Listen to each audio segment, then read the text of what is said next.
Hey everybody, I'm Yvonne with Back to Earth Creations and welcome to this month's Adornable Elements Bead of the Month Club unboxing. So let us see what is in here. I want to start with, there's links down in the video description, and if you use coupon code BTECH10, that'll get you 10% off of your first month subscription with Adornable Elements. I am doing their like rotating club thingy. So we got some paperwork that I'm just gonna slide off here to the side. Ooh, this is Fire Polished Autumn Dreams. So let's go ahead. Ooh-wee. All right, so I have been very generously gifted this by Adornable Elements, and we've been getting this kit for a few months now, and it is something different every time. And y'all, I just love it because we just recently did our biggest vending event of the year, Dragon Con in Atlanta, Georgia, and y'all, we sold almost out. Like our displays still have earrings on them, but our backstock earrings are almost completely gone. So we sold like 3 necklaces the entire weekend, but our earrings were a big seller. Getting a sip of coffee. A cheers. Clink, everybody. Thank you for joining me here today. But it's tricky sometimes to, for me at least, to make earrings that I feel like have a nice broad variety, not just in style, but in like color scheme and bead texture and stuff, because typically I'll come through, and I've made these from previous months' Bead of the Month Club boxes, and so you can kind of see this is how we mass produce handmade things here in our home. Is we'll take a style of earring and just make a bunch of them using different beads. And so with the same basic materials, just with a little bit of variation in the bead, we're able to make, you know, earrings that might appeal to 2 different customers. So and now granted, I'm probably not going to make too many more of those Mobius flower style earrings, but let's see what is in store for us this month, because I need earrings, I need ear cuffs, and I need finger rings. And y'all, these look like they are going to be perfect. Let's see. So, and I love, oh, I'm addicted to these little containers, you guys, that they send us the beads in. They are just perfect, and they fit beautifully into our previously established bead organization, both in our wooden tray format, like what I've just shown you, as well as, like, let's say we've got a bunch of beads here, and let's pretend that these have purple beads in them. So like a lot of the times, you know, if there's like one bead, you know, or very few beads in a section, I could go ahead and put it into one of these containers and then have them. It looks like I could fit 3. Can I fit a 4th one? And this is just like a Doris brand. I can't quite fit a 4th one, but that's okay. I can still fit 3 there into the containers, and that just helps me to kind of subdivide, especially on these smaller beads, the 4 and 6 millimeter, and it lets me fit more into less space, which is phenomenal, because even with having basically our entire home committed to being craft room, there's still, if there's a crafter, there's a way to fill the space up. So any way that I can be as efficient in bead storage as possible makes me very happy. Okay, so let's see. We have the list here. Red 2-tone. I wonder, ooh, and it has little, these are, the FPR is the Meadowlark Round. Well, there's a couple that are marked FPR. That's FPR 03. And y'all, I'm super duper digging faceted beads right now, because it's such a great way of adding just a little bit of sparkle and shine to designs. Like using something like this mixed in with like smooth round gemstones, or, you know, metal beads is such a great way of adding what I call texture. I don't know if that's like the term for it. Let's see, we have an FPT06. You know, let's just open them up and see what they are. So these are a nice little faceted kind of roundish oval. These ones here, oh, these will be nice for a ring, you guys. because check that out. So this is like, it's like a 3-sided bead. Oh, I've busted my fingernail. Oh well, these things happen. But yeah, it's just flattened on 3 sides. That looks really nice. Those will be cute as rings. Those will be cute as earrings, because I love the way that like a flat side flashes and catches the light. And then what is this one here? So these are octagonal beads. Oh, look at that. Oh, that's going to be cool too.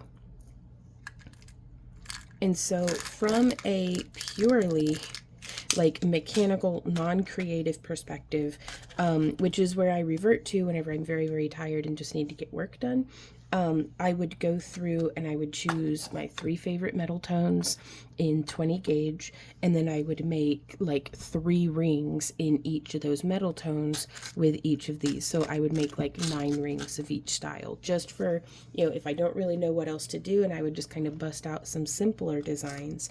But these have me kind of thinking and wondering if these wouldn't look really cute as like a cha-cha bracelet or like shaggy loops earrings. Look at this one. Are these silver lined? That silver lining gives it such a beautiful inner light. It gives it a reflective quality from within. Oh, that's the wrong side. And that combined with the faceting, I think does a beautiful job of adding some really nice sparkle. And then what are these bad boys? FDN. Let's see, what does that say on them? Well, I don't see it on the list. These are a red 2-toned donut. Oh, there it is, top of the list. 50 of them. Now that's a bunch, and this is a perfect size for using for ear cuffs. So that'll be really nice. I like designs that whenever I'm trying to stretch my beads the farthest, I like to use designs that use mostly wire and a few beads to add like a really nice like splash of color. All of these I think are going to be perfect used with earrings. Be sure to keep an eye out on our different social media accounts. We're on Instagram, Facebook, TikTok, and here on YouTube. And I'll be posting a video showing what it is that we make with each of these. Yeah, these little, oh my gosh, you guys. Oh, the faceted teardrops. These would be perfect just with a little like ball head pin through the end. Or sometimes I'll use them. Let me do a little example here. So if I were stringing up a bracelet or a necklace or something, oftentimes I like to use this shape of bead for tapering up into, so I'd put like a 4mm bead here, and I'd put like a 6 or even an 8mm bead here, and then have it like kind of do this wavy thing as it comes through. And those are very comfortable to wear. They're beautiful, I think. But yeah, so you can kind of picture maybe how those would fit in next to each other. So I don't know if I'm going to be like making bracelets with these just yet, because again, I'm always trying to balance doing things that are inspired by my creativity balanced with things that the business needs. So it's a definitely left and right brain battle. Y'all, the colors are so nice, like just autumny enough without being like slappy in the face with it. Oh, and that peridot green is probably one of my favorite greens, because here in our neck of the woods, the maples like to turn a really bright chartreuse. If we get enough rain, it's been a really dry year this year, so everything's just turning like right to yellow. But it is such a treat in the fall when every leaf is a flower to get to see a pop of that bright green for a last time before the winter sets in. And this rondel shape is really nice as well. I would use these probably in between 6 or 8mm beads, just if you wanted to keep it in a consistent thickness, like for a bracelet or something. I like things that are a consistent thickness. Ooh, and then here we have some really beautiful, like, is this considered an orange or a topaz? I think this is a topaz. which is just like a nice earthy orange. But that AB finish, and these are around 6 millimeter. The faceted stuff, whenever it's around, always looks a little bit oval to me, but that's just my eyeballs. Like, it's whatever. The manufacturer calls it round, so we'll call it round. Y'all, this is really great. This is filling the bead niche that I specifically needed filled, and that's stuff for earrings, rings, and ear cuffs. And also, if you're new to getting into making your own jewelry, or whether you started off as a bead stringer or a chain mailer or a wire wrapper or macrame even, this is an excellent way to introduce yourself to new styles of beads that you may not have been previously familiar with. I know that it helps me even after all this time. We've been making jewelry and costuming and everything professionally since 2008. So I get kind of stuck in my ways of like, oh, I like these colors and I like these bead types, and I know what sells for us, and so that's a tendency to what I'll repurchase is what's selling well. But that over the years, that has made our booth look very, very blue, green, and purple. So having an influx each month of beads that I may not necessarily have picked out for myself, but it challenges me creatively and it gets me thinking, what can I do with this? And it helps add so little pops of color. I really want to incorporate this with, I've got one right here, with some of our little gnome gentleman jewelry. Like, I think that would tie in the bright red caps really well. So yeah, keep an eye out on our social media to see what we make with this month's brain fart Bead of the Month Club. There it is. Sometimes I get my wires crossed, but again, check out Adornable Elements Beads of the Month Club, and if you use that coupon code, you'll get this kit and 10% off for your first month subscription.